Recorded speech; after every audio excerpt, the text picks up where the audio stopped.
So, I do a whole heap of dabbling with electronics. So I use a soldering iron quite a lot. I've been using this soldering iron.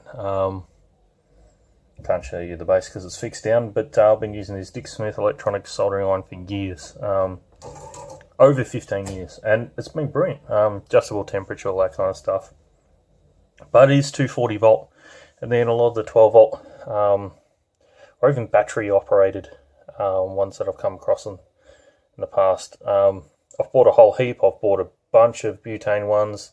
They work until they play up a bit, and I just haven't been happy.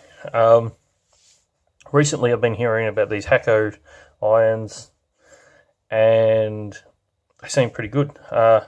What's interesting, I'm sure I would get quite comfortable with it. If you have a look, so this is the Hakko one. This is the one I've been using for years. They're extremely similar iron. Even just the diameter of the grip is very similar. It's a little bit shorter, which should actually give me just that little bit more control. The good thing about these Hakko irons is you can get just so many accessories, so many different tips, different hand pieces, so many things, to the point that you can get all sorts of different controllers. So I came across this controller. It's for the 936 and 907 iron handle compatible. So picked up the controller, picked up a 907 iron, and haven't even plugged in to try it yet. So there was a bit of an issue when I first bought it. So it was covered with this clear heat shrink. I assume that was the whole, it's intended to live its life in that. The problem is, if you have a look, so this end button here is a reset button. If you have a look closely, you can see where the heat shrink was really pulling down tight on it. When I got it, you couldn't press the standby button down. It was already held down. So that's no good. So I cut it off. Easy, simple. I'm going to put this in a case anyway, so just got rid of it. Putting it in a case may be a bit fun because the display is recessed compared to the connector. We'll see what happens. Interesting, comes with two different connectors at the end. The only difference is they're just different diameters. That's all, nothing special. It says not to use two. What I like about it is the input voltage range. So it's from 10 volts to 24 volts and pulls 3 amps. I assume that's 3 amps max, and obviously the amperage it pulls would vary on the voltage. So I had an idea. This would make an awesome portable soldering iron, decent power. As you can tell, the iron itself, this one's rated at 24 volts, 50 watts. So 50 watt iron, pretty good. So that brings me to drill batteries. Now this one happens to be a Zito. I've got Ryobis and others. This one's going to be the easiest to stick connectors on today just to test it. So I've got a bunch of these. They're pretty ubiquitous. They're easy to charge in your vehicle, easy to charge at home. They charge quite fast, and they've got 18650 cells in them. So straightforward, nice and easy to use. This one's just a little 2 amp hour, but I've got much larger ones as well. So I don't know if this is going to pull a full 3 amps. The specs on here doesn't say the maximum amperage draw they can handle, but I know these have full circuit protection in them. If you pull too many amps, they just shut off, stuff like that. So these are quite well protected batteries. You'd be hard pressed for them to have go wrong, to the point that I've had one swimming in water. It stopped working, but it didn't fail. It didn't catch fire, even though the cells oozed out electrolyte. The battery protection in it was actually quite good. So what I'm going to do today is just wire up a real basic quick connector, just to plug it in. Just going to use some spade terminals that slide right into here just nicely, just to give it a test. And then if I like it, I'll build a full case for it. The idea is if I slap that on, then I have an iron holder on top of that, ready to go, portable soldering iron unit can use anyway. So let's get to it, really. So I'm just going to use some spade connectors on one end. This other end I've got I've got bunches of these. You know what these come like? If you buy a power transformer, they come with a whole heap of different plug options. I don't have a nice inline one, which I'd prefer to use, but let's give these a go. Hopefully it doesn't melt too much with the soldering iron. Well, even that first one, that one fits in nice and firmly. So it feels real good actually. So first thing I'll do is work out, so these are positive inside, negative outside. That's the most common these days, but occasionally you'll find something that's not. So let's see. Let's actually put it onto the right setting. So the outside is the front one, and so positive is the rear. Alright, let's hook this up. Ironically, I'm using a soldering iron to set up a soldering iron. Hey, that's half the fun. Alright. Don't really need long pieces of wire. This is only for testing. Once I get set up what I'd like to run, I'll either run. I don't know if I'm going to leave the connectors on there or just solder straight to the bottom. There's decent sized pads, so I could hook that to the battery. I don't mind the idea of leaving the connector there just in case I've got to run it directly off a car. Say if these things are flat for some reason, I could just run that off a cigarette lighter plug because it's within the voltage range as well. Not sure. Time will tell. I'll grab my strippers that I love.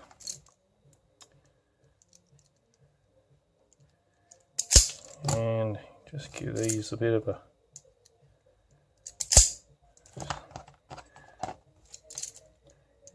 short one for that end and a longer one for the crimp. I might crimp these now because the soldering iron's still heating up.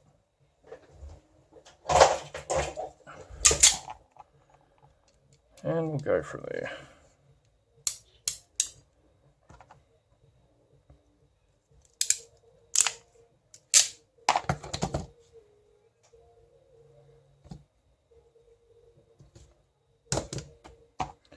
What's the other connector already? It doesn't take much, does it? And it's a good idea if it doesn't drop out. I do like trying to run these in a size smaller if I can. Just gives it a better crimp. This crimp is, sometimes I don't think it quite crimps quite as much as I'd like. So it's really firm, it's not coming out. Same there, it's also firm, not coming out.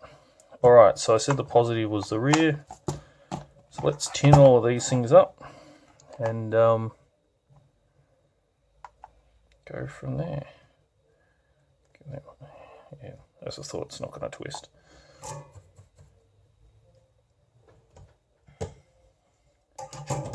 Alright, be handy if I grabbed a bit of solder. Ran out of my last piece.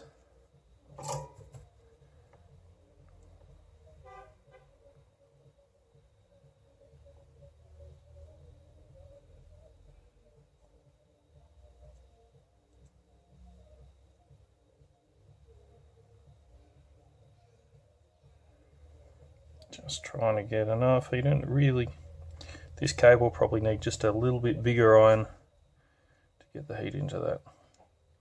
It is 15 amp rated cable, so this one's heating up better. It's interesting, the red one, they are different brands, the red one heated up much easier.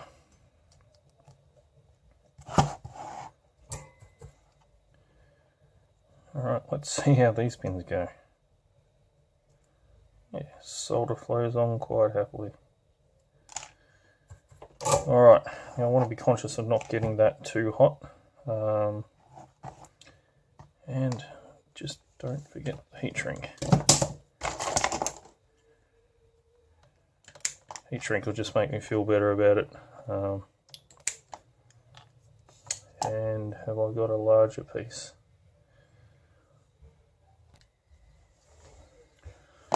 Alright, cut a larger bit and cut that quite crooked. Square it off. Alright, so we had positive to the rear.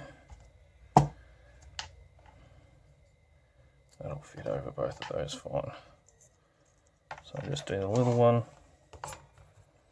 Positive to the rear.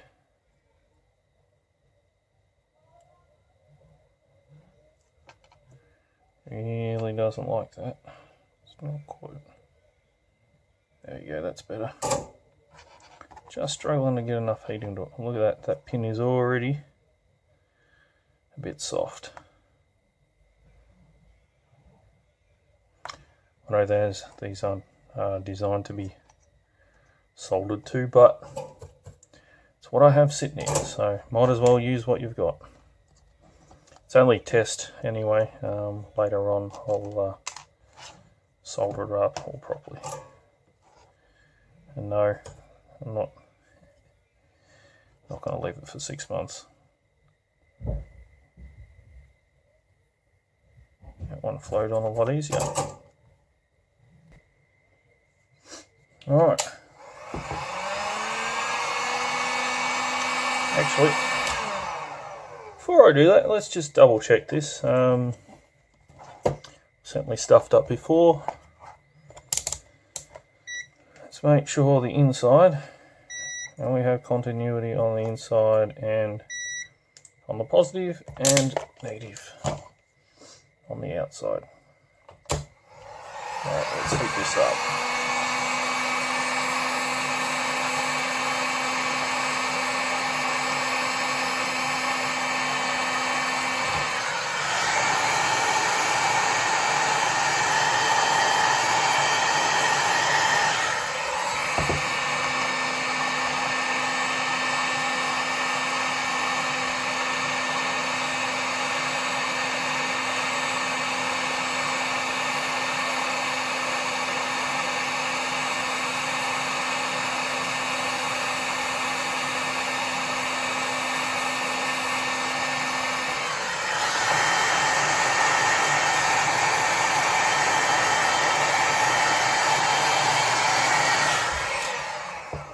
Alright, love the dual wall heat shrink, especially applications like this. It really helps literally glue it together as well as adding the electrical protection. So we'll let that cool down for a second because it's quite hot, and then we'll plug it in and test it. Alright, yeah, it's still fairly warm, but I'll let it cool down for like 15 seconds. I am too keen to get this tested. Alright, so the first thing I'm going to do, I'm going to be super cautious, and let's face it, it's not like I haven't made mistakes before. Hook it into these pins. These Ozito batteries are actually really easy to hook something external up to like this. I have 3D printed enclosure that has these in it that slips on for external power for another use. But my 3D printer is out of order at the moment. I've got to get a new head for it, so once I get that fixed I'll probably do an enclosure for this. Now let's just get the meter and test again to be sure. Be really nice not to be that. So that's interesting. So this battery, 18 volts, obviously that's quite nominal because it's down to 2/3 and it's up around 19.5 volts, so I'm not sure what full voltage is, but it should be under 24, which is the max of this this unit. So let's plug the iron in.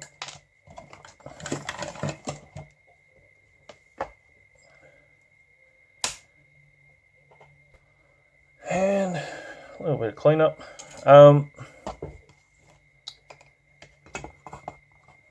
So let's plug this universal iron in with universal board with this battery, and let's see what happens. Turn the power switch on. So that's standby. Let's see if it heats up. It's heating up, so that's good. So this battery will kick out if it's pulling too many amps. This says it needs 3 amps max. I'm sure 3 amps will probably be closer down to 10 volts, so at 19 volts it shouldn't pull so many amps, you would think.